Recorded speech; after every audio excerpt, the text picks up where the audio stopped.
life goes on and on and on and on and on and on and on and on. Yeah, yeah, yeah, yeah. On and on and on and on and on and on and on and on. Yeah, yeah, yeah, yeah. On and on and on and on and on and on and on and on. Yeah, yeah, yeah, yeah. On and on and on and on and on and on and on and on.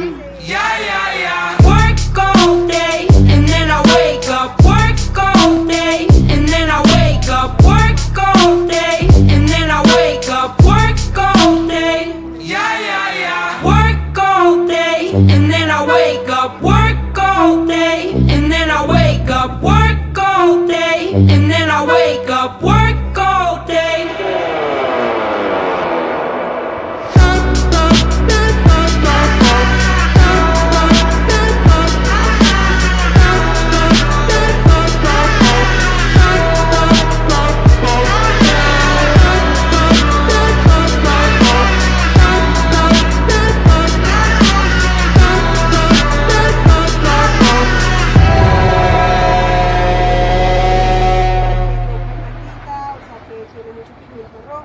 Pero se están realizando estudios con uranio ahorita en Europa para ver si es viable y hacer la datación tanto en la Mendoza como pues en estos sitios.